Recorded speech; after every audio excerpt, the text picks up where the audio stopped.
Di ba kamo sa inyong grupo sa Akbayan gusto ninyo i-impeach si Sara kay kawatan? Karon madam, magkay respeto. Ni yes, mangyud ka, bisag kami no for impeachment. But you owe to the people of the Nagat Islands to report your project na kantidad not less than 6 billion katong paglingkod nimo for 6 years. Where are your projects? Because that is the money of the Nagatnons. Kaya yun ang hindi mo pwedeng takasan.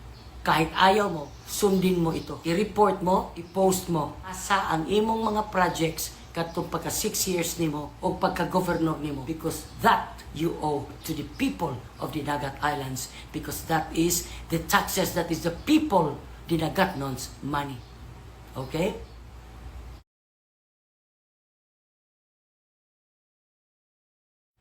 Oh, sus kung wala pa ko, mga matay na lang ang atong uban diha mga nanay, tatay, lolo, lola, ang dinagatnons na uban nagtuo na si Kaka Bag-aw ang nagpalapad sa karsada, na si Kaka Bag-aw ang naningkamot para maka-highway kita diri. Ang usa ka J.D. Cleo o siyempre atong former President GMA ang naningkamot maobitaw ingon siya. Nagkita man mi accidentally sa Marios, katuyan Chief of Staff, then gitawagan ko, Jade, remember, huwag naman akong ipakalimot sa mga tao sa Dinagat. Ako ang pumirma para maging probinsya yan. Ako ang nagkarsada dyan, not Kaka. She has nothing to do with the roads in Dinagat Islands. Tapos hingiin mo kung ano ang proyekto niya, huwag niyang angkinin ang national highways. That's the message of former President Macapagal Arroyo. Madam, mauna iyahang. Kung makita mo sa Congress, ina, ma'am, bitaw, imo bitaw ng kasada, di ako. Anao ni mo, madam, imo ginayagingon. But,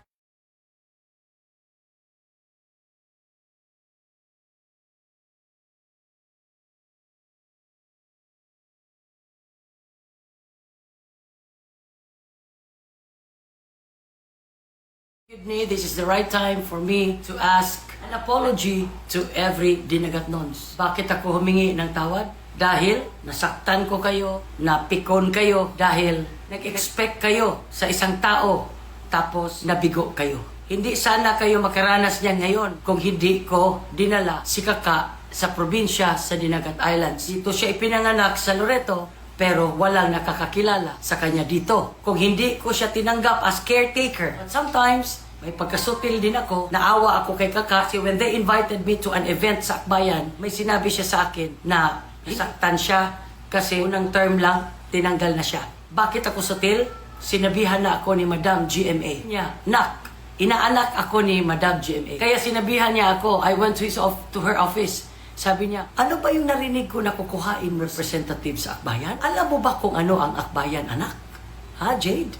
So, ang dami niyang sinabi. Hindi ako kumikibo. You are putting danger to the people of Dinagat. I don't think your mother will be happy. I don't think especially your father will be happy. Si believer po sa local hero, ang father ni GMA.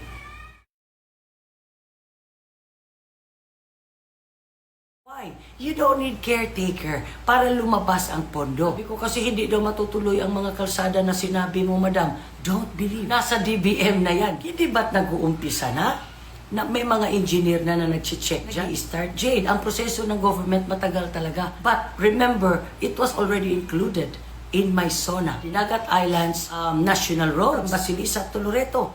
Remember, I was the one who signed that into law. Kung muingon ka mo na, oy, abaga ko ni mong naong, nga nung muingon man kag ikaw nagpadaog kang Kaka, ikaw ba di ay nagbutar ang mga tao man, kung sa may inyong butaran, kung wala ko gidawat. Ako'y naningkamot para na ay butaran. Ako'y naningkamot na dagi-unta ka diris Dinagat. Ako'y naningkamot na i-endorso ta ka para na ay butaran ang mga tao na Kaka. Kung saan ninyo pagkaila kang Kaka, kung wa na ko siya gipasulod diris Dinagat Islands. Huna-huna pa complete sentence pang mga ikleyo sa una buhi pas mami. Tungod kay ila kung gitabangan sa mga igsuon, plano na pununta na kung mag-rebuildi po nga. Mao dito ko ni dagan sa bayan, joke lang. Kaka, the local hero said, God gave you chances many times. Kini, gipakita gyud ang pagka-sincere sa pag-welcome kanimo, pag-endorso kanimo, kulang na lang tilaan ang imong mga singot. Atubangan ni mami, punas-punasan pa ka. Kay di man jud ka tagdon sa mga membro, di jud ka tagdon. You felt so out of place. But this never let you feel that way. Giingnan ta ka, Madam, ayaw sa ari si Duan. Kaila ko anak niya. Tanawa ko kung doon sa kahiubos ng tara na suko na ba? Anak siya. Iwa man ko makontento siyang mga tubag, mga kapatid. Ako na po siyang giusap, Madam. Kabi ninyo mga kapatid. 12 years ko in total nagtrabaho kang mami. 9 years as chief of staff, 3 years as political affairs officer mo na ko, then 9 years chief of staff. Kabalo ko, nawala raman diha pork barrel, PDAF. Pero during that time, Madam, Congressman, naapay pork barrel. Kaya pork barrel, kung way mangayo ng mga mayor, governor, way mangayo para sa farm to market road, way mangayo pangkarsada, pwede ka na mabalhin into soft. Notebook, textbox, computer, ite. Way magbuot, mauna sa una. Mao ka na, ingo ko ayaw sa ari. Lisod ba ya? 150 million sa usa ka munisipyo na. Ingo siya, ingo, uy, sana, para lang sa for the sake ng campaign. Madam, ayaw i-underestimate ang mga tao dali. Labi na ka na sa doan, ayaw i-underestimate. Ako giingnan yun.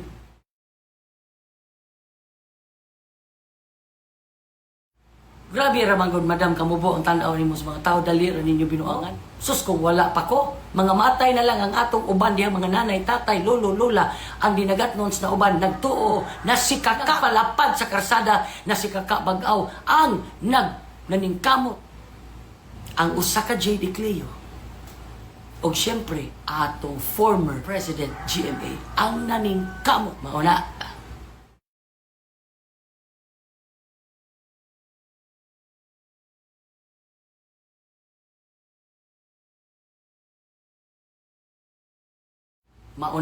na way konsensya na di kabalo mo appreciate og friendship. Kabalo mo appreciate sa mga taong nagbutar o naghatag og trabaho kani. Madam, kung ma-impeach, you are part of it.